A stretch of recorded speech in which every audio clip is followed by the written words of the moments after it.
Hi friends, स्वागत है आपका बीइंग एजुकेटेड पे।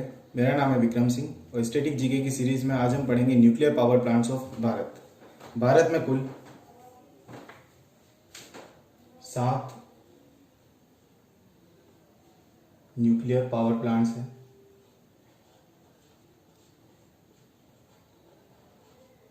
7 न्यूक्लियर पावर प्लांट्स और इन 7 न्यूक्लियर पावर प्लांट्स में कुल 22 न्यूक्लियर रिएक्टर है।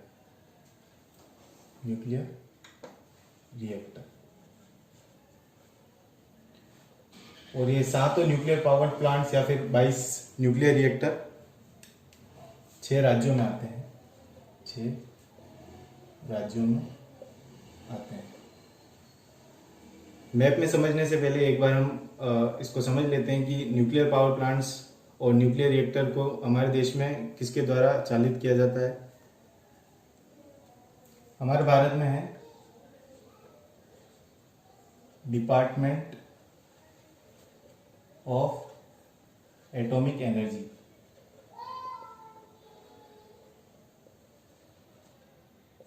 जिसे हिंदी में परमाणु ऊर्जा विभाग भी कहा जाता है। परमाणु ऊर्जा विभाग। इसी विभाग के अंदर nuclear power corporation of India limited आता है।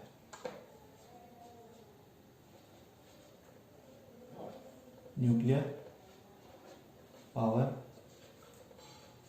कॉरपोरेशन ऑफ इंडिया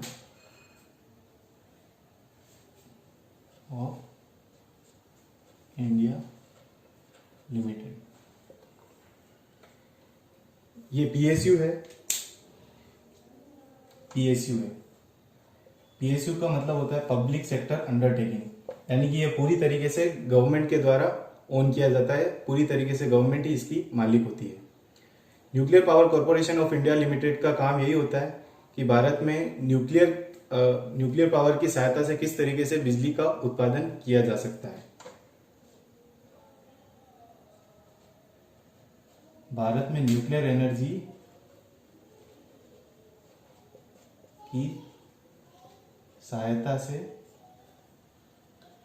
बिजली यानी इलेक्ट्रिसिटी का उत्पादन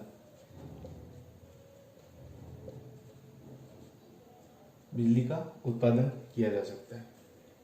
भारत में फिलहाल इन 7 न्यूक्लियर पावर प्लांट्स में जो 22 न्यूक्लियर रिएक्टर है, इनकी मदद से कुल 6780 मेगावाट इतनी बिजली का उत्पादन किया जाता है। आप इसको आराम से याद रख सकते हैं, यानी कि 6 7 8 फिर आगे 0 लगाना है, यानी कि 6780 मेगावाट का उत्पादन इन 22 न्यूक्लियर रिएक्टर के द्वारा किया जाता है।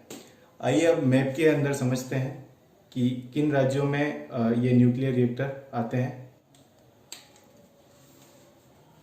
भारत के 6 राज्यों में न्यूक्लियर पावर प्लांट है। तो सबसे पहले अपन राज्य को याद करने की कोशिश करते हैं कि वो 6 राज्य कौन से हैं। तो हम सबसे पहले राजस्थान से शुरुआत करते हैं। यूपी को हम अलग से याद रखेंगे। तो राजस्थान से आप इस तरीके से फ्लो में चलेंगे, यानी कि जो सीमा लग रही है, आप राजस्थान और गुजरात के यहाँ देखेंगे तो यहाँ पर पाकिस्तान की सीमा लगती है और गुजरात के नीचे वाले हिस्से से लेकर पूरी केरल तक यहाँ पर अरब सागर है। अरब सागर। लेकिन याद रखना है, इसमें केरल में कोई न्यूक्लियर पावर प्लांट नहीं है। आपको बस राजस्थान से शुरुआत करनी है। सबसे पहले राजस्थान, फिर गुजरात, महाराष्ट्र, कर्नाटका। लेकिन केरल को आपको याद नहीं रखना है। केरल से आगे बढ़ते हुए आपको सीधा आगे जाना है तमिलनाडु। तो ये 5 राज्य प्लस एक आपको अलग से यूपी को और याद रखना रहेगा। तो ये 6 राज्य हो जाएंगे: यूपी, राजस्थान, गुजरात, महाराष्ट्र, कर्नाटका और तमिलनाडु। तो इन 6 राज्यों में आपको न्यूक्लियर पावर प्लांट्स देखने को मिलेंगे।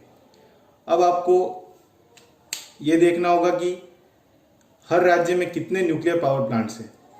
तो इसको याद रखने का आप सिंपल सा एक फॉर्मूला इस तरीके से देख सकते हैं। नीचे के जो 3 राज्यों में न्यूक्लियर पावर प्लांट है, उनको आप इसी तरीके से देखें कि आप नीचे के 3 राज्य चलें: महाराष्ट्र, तमिलनाडु, कर्नाटक और फिर महाराष्ट्र तक, यहाँ पर आपको 4 न्यूक्लियर पावर प्लांट देखने को मिलेंगे। राजस्थान का आप इस तरीके से याद रख सकते हैं कि चूंकि राजस्थान का एरिया इन सब में सबसे बड़ा, भारत में सबसे बड़ा राज्य एरिया वाइज राजस्थान ही है, तो सबसे ज़्यादा न्यूक्लियर पावर प्लांट्स आपको 6 न्यूक्लियर पावर प्लांट्स राजस्थान में देखने को मिलेंगे। इसके अलावा गुजरात और यूपी में 2-2 पावर प्लांट्स आपको देखने को मिलेंगे। आई होप आपको अब ये समझ में आ गया होगा कि किस राज्य में आपको power station, nuclear power station देखने को मिलेंगे। इसको अब मैं रब कर देता हूँ ताकि हम अब समझ सकें।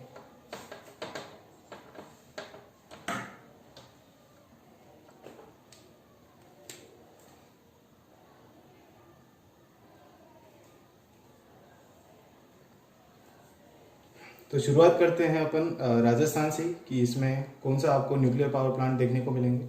तो राजस्थान में है राजस्थान एटॉमिक पावर स्टेशन, यानी कि RAPS। इसकी लोकेशन जो है राजस्थान में, यह आपको मिलेगी रावत बाटा में, रावत बाटा में। अगला है गुजरात। गुजरात में आपको देखने को मिलेगा Kakrapar atomic power station, atomic power station, यानी कि KAPS। महाराष्ट्र में आपको देखने को मिलेगा Tarapur atomic power station, atomic power station, यानी TAPS। कर्नाटक में थोड़ा डिफरेंट नाम है, काइगा जनरेटिंग स्टेशन। कर्नाटक में आपको देखने को मिलेगा काइगा जनरेटिंग स्टेशन, यानी कि KGS।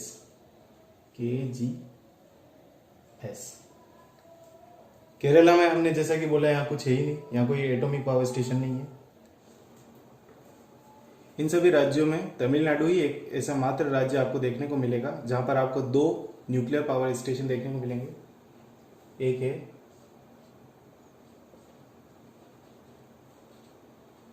कुंदनकुलम atomic power station, atomic power station,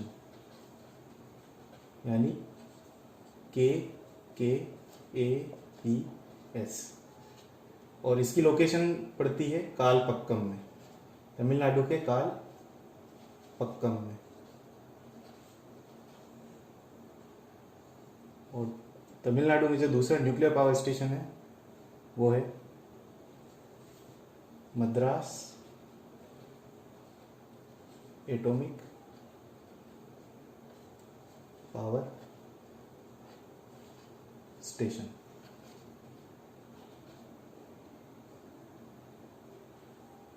यानी कि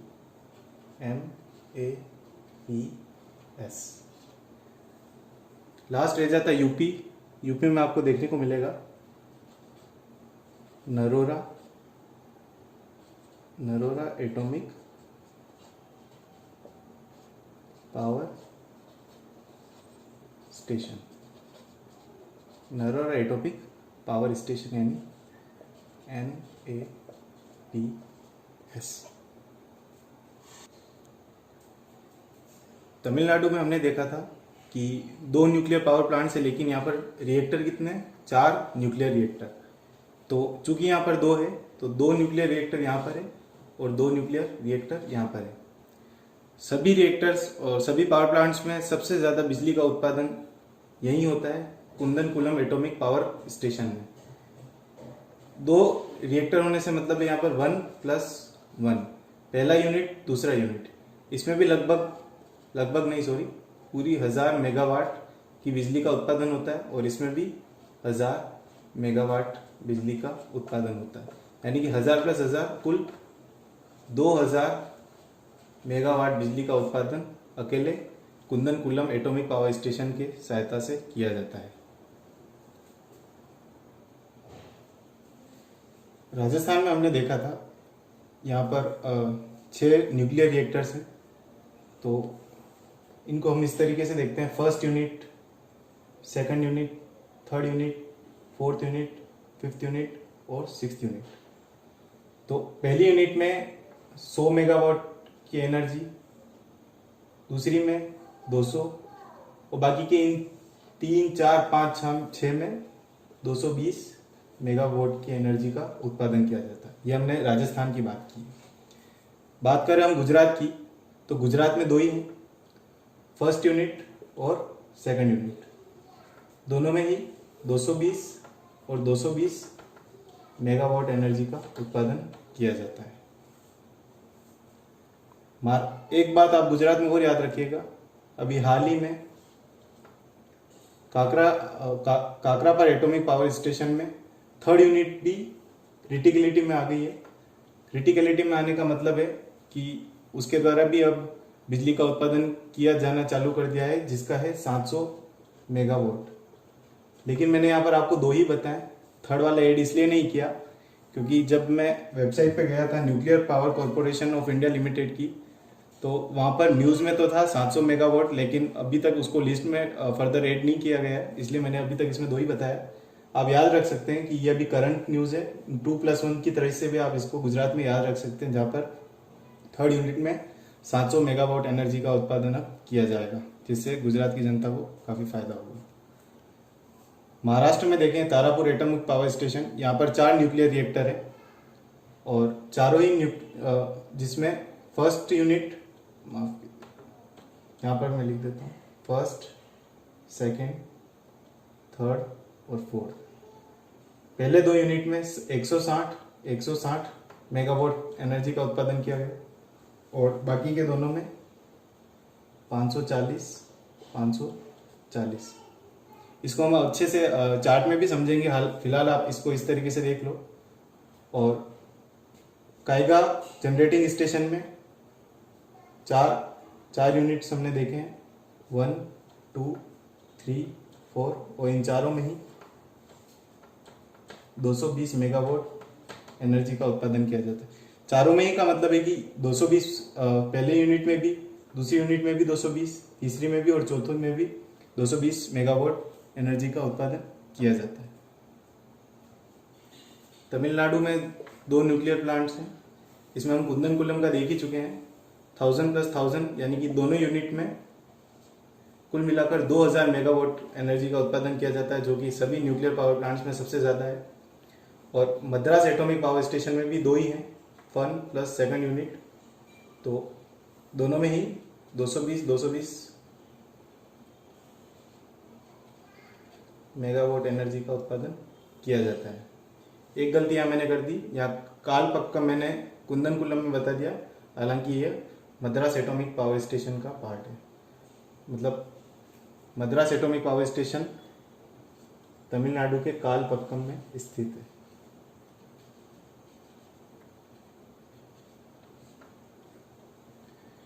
यूपी में first unit plus second unit दोनों में ही 220 और 220 मेगावाट एनर्जी का उत्पादन किया जाता है।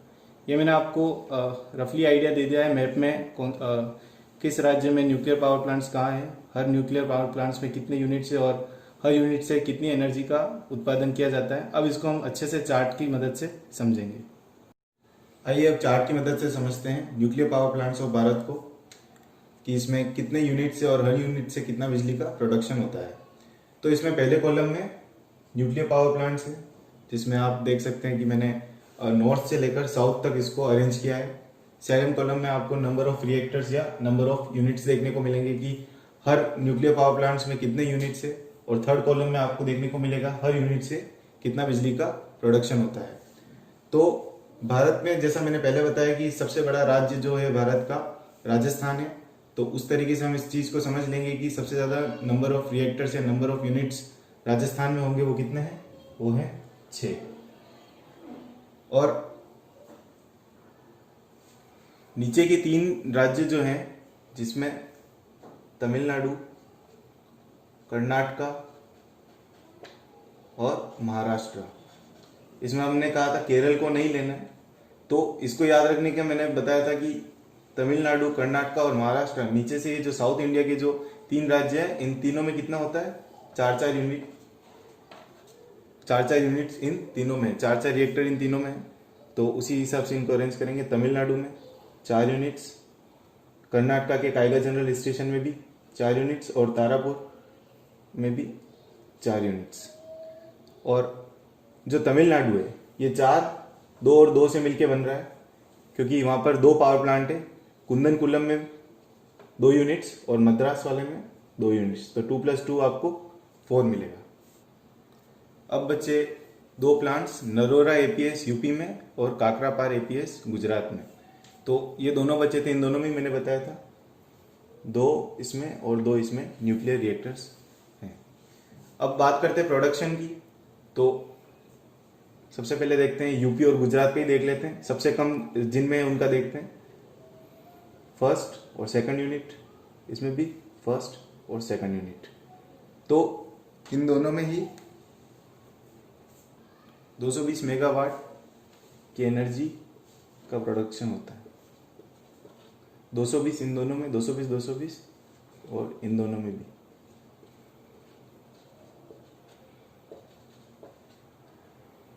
तो यूपी और गुजरात जिनमें सबसे कम रिएक्टर्स हैं, 2 और 2 रिएक्टर इन्हीं में। तो आप सीधा से इनको इसी तरीके से याद रख लेंगे कि इन दोनों में ही, मतलब इसमें भी 2, इसमें भी 2, तो 220 मेगावाट और 220 मेगावाट। इसके अलावा जो कर्नाटका है, इसके चारों में ही 1, 2, 3, 4, इसके चारों में ही 220 मेगावाट का प्रोडक्शन होता है। और तमिलनाडु के जो मद्रास एटॉमिक पावर स्टेशन है, इसकी दोनों यूनिट में भी 220 और 220 मेगावाट का प्रोडक्शन होता है। अब बात करते हैं राजस्थान की। राजस्थान में सबसे ज़्यादा न्यूक्लियर रिएक्टर है, 6 हैं, 1, 2, 3, 4, 5 एंड 6। तो जो लास्ट के 4 है, 3, 4, 5, 6, इनमें भी हर एक में 220 मेगावाट एनर्जी का प्रोडक्शन होता है।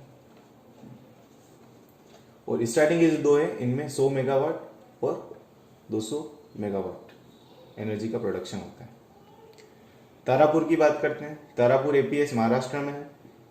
इसके चारों रिएक्टर्स में, ये थोड़ा सा कॉम्प्लिकेटेड है, याद रखने में भी थोड़ी दिक्कत रहती है, 1, 2, 3, 4, क्योंकि इनके नंबर्स काफ़ी अजीब है। 160 मेगावाट इन दोनों के, और 3 और 4 यूनिट में 540 मेगावाट। एक चीज़ इसमें ये याद रखना कि तारापुर एपीएस जो है, ये इन सभी में सबसे पुराना है। ये जो इसकी दोनों यूनिट्स हैं, पहली और दूसरी यूनिट्स, जो कि 160 मेगावाट एनर्जी का प्रोडक्शन करती है, ये 1969 में इन दोनों को बनाया गया था। ये सबसे पुरानी है। लास्ट हमारा बचता है कुंदनकुलम एपीएस तमिलनाडु में। इसकी भी है 1 और 2 यूनिट, और मद्रास में अपन ऑलरेडी तमिलनाडु में कवर कर चुके 1 और 2 यूनिट, इसकी 1 और 2। और सबसे ज़्यादा भारत में न्यूक्लियर पावर एनर्जी का इन्हीं दोनों से प्रोडक्शन होता है, जो कि टोटल आपको 2000 मेगावाट एनर्जी का प्रोडक्शन करता है।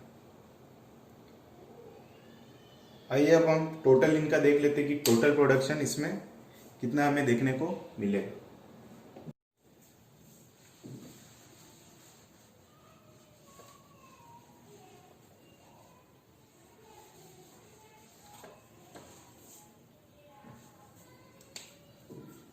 तो यूपी के नरोरा एपीएस से आपका टोटल प्रोडक्शन है 220 + 220 440 मेगावाट।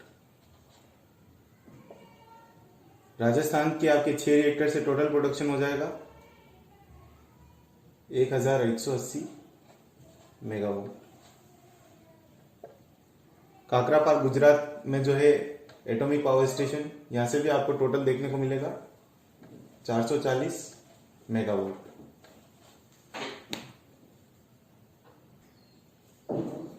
महाराष्ट्र के तारापुर एपीएस से टोटल हो जाएगा 160 प्लस 540 700, और ये भी 700 1400 megawatt. Kaiga general station Karnataka से टोटल हो जाएगा 220 इंटू 4 880 मेगावाट। और यहाँ से जो कुंदनकुलम एपीएस है तमिलनाडु का, यहाँ से हम जानते ही है सबसे ज़्यादा यहीं से प्रोडक्शन होता है न्यूक्लियर एनर्जी का, जिसका बिजली में उत्पादन हो जाता है 2000 मेगावाट। और मद्रास एपीएस तमिलनाडु में, इसके दोनों रिएक्टर से हो जाएगा 440 मेगावाट। तो अब देख लेते हैं टोटल प्रोडक्शन इसमें जो होगा वो आएगा 6780 मेगावाट, जो मैंने आपको स्टार्टिंग में बता दिया था। इसको याद रखने का तरीका भी यही है, 6 7 8 और लास्ट में 0 लगा देंगे। तो 6780 मेगावाट जो है टोटल इन राज्यों में न्यूक्लियर एनर्जी का प्रोडक्शन होता है 7 न्यूक्लियर पावर प्लांट और उनमें लगे 22 रिएक्टर की मदद से। हमने ये तो समझ लिया कि किस स्टेट में कौन सा पावर प्लांट है, उसमें कितने रिएक्टर्स है और हर रिएक्टर से कितना प्रोडक्शन हो रहा है। अब हम ये देख लेते कि ये जो रिएक्टर्स हैं इनमें किस टेक्निक के मदद से इतना प्रोडक्शन किया जा रहा है। तो इसमें 2-3 टेक्निक्स होती है, वो आप ऐसे याद रख लीजिए। एक होती है PHWR, एक होती है BWR, एक होती है PWR।